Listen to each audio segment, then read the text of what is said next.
ট্যাবের টাকা ৯/৬ নিয়ে যখন পুলিশ তদন্তে নেমেছে এবং যখন প্রাথমিকভাবে পুলিশ মনে করছে উত্তরবঙ্গই এপিসেন্টার, যার মধ্যে মালদা জেলা এবং উত্তর দিনাজপুর রয়েছে, তার পাশাপাশি এবার নতুন অভিযোগ আসতে শুরু করেছে কোচবিহার থেকেও।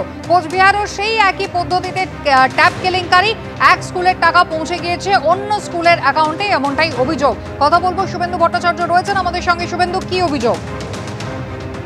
দেখো, যেটা জানা যাচ্ছে যে পুন্ডিবাড়ি রামগোপাল লাখোটিয়া হাই স্কুল, সেখানে প্রায় 400 জন ছাত্রছাত্রী রয়েছে। এই ট্যাবের টাকা তারা পাওয়ার কথা, কিন্তু এর মধ্যে এখনো পর্যন্ত প্রধান শিক্ষকের বক্তব্য প্রায় 50 জনের বেশি ছাত্রছাত্রী তার কাছে অভিযোগ করেছে যে তাদের অ্যাকাউন্টে টাকা ঢোকেনি। এরপরে তারা ব্যাংকে যখন খবর নেয় তখন জানতে পারে যে যে অ্যাকাউন্ট তারা আপলোড করেছিল পোর্টালে, সেই অ্যাকাউন্টে না ঢুকে অন্য অ্যাকাউন্টে সেই টাকা ঢুকে গেছে। এরপরেই কিন্তু স্কুলের তরফ থেকে থানায় অভিযোগ দায়ের করা হয়েছে।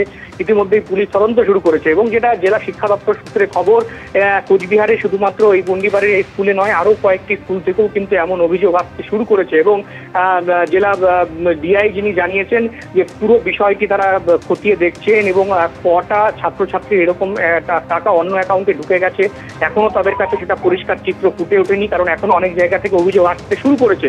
তো সব মিলিয়ে কতটা হয়েছে এখনো পরিষ্কার নয় কোচবিহার জেলায়, তবে যে যতটা পাওয়া গেছে সেই বিষয়ে কিন্তু ইতিমধ্যেই পুলিশের অভিযোগ জানানো হয়েছে, এমনটাই কিন্তু সংশ্লিষ্ট স্কুলের প্রধান শিক্ষক তিনি কিন্তু জানিয়েছেন। শুভেন্দু, ধন্যবাদ। আমরা 420 জন ট্যাবের টাকা পাওয়ার কথা, বেশিরভাগই পেয়ে গেছে, কতজন কয়েকজন সংখ্যা পায়নি। তাও সংখ্যাটা অ্যাকুরেট এই মুহূর্তে বলা যাচ্ছে না, বলে দেওয়া হয়েছে ছাত্রদেরকে যারা পায়নি আপডেট করে আমাদেরকে জানাতে। কতজন স্টুডেন্ট এখন পর্যন্ত জানিয়েছে যে স্যার টাকা পাইনি আমরা? এখন পর্যন্ত ধরুন 50 ছাত্রদের অ্যাকাউন্টে ঢুকে নেই, তার মানে অন্য অ্যাকাউন্টে ঢুকে গেছে।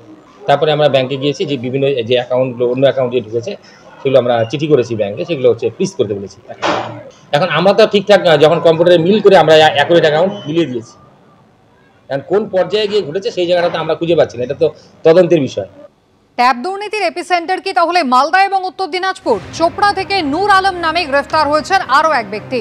নূর আলমের অ্যাকাউন্টে ঢুকেছে ট্যাবের টাকা, এমনটাই দাবি পুলিশের। প্রতি 10,000-এ 300 টাকা কমিশনের ভিত্তিতেই ভাড়া দেওয়া হয় অ্যাকাউন্ট, এমনটাই মনে করছে পুলিশ। ট্যাব কাণ্ডে উত্তর দিনাজপুর থেকেই গ্রেফতারির সংখ্যা বেড়ে হলো 6।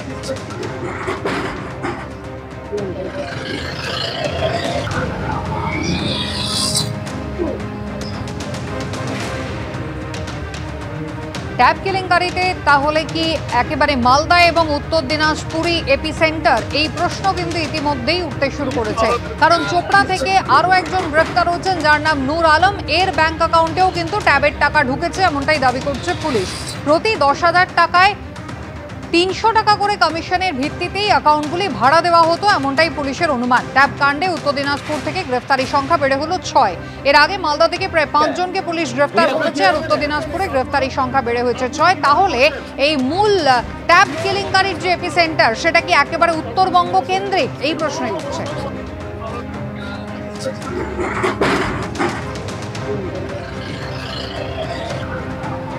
কখনো এ রাজ্য থেকে টাকা গিয়েছে বিহারে, কখনো এ রাজ্য থেকে টাকা গিয়েছে ঝাড়খণ্ডে। একদিকে যখন আন্তঃরাজ্য প্রতারণা চক্র সক্রিয় বলে অনুমান করছে পুলিশ, একই সঙ্গে এই ট্যাব দুর্নীতির এপিসেন্টার কি তাহলে উত্তরবঙ্গ? এই প্রশ্ন উঠছে। সুদীপ চক্রবর্তী রয়েছেন আমাদের সঙ্গে টেলিফোন লাইনে। সুদীপ, নতুন করে যে ব্যক্তিকে গ্রেফতার করা হলো নূর আলম, এর সম্পর্কে পুলিশ কি জানাচ্ছে?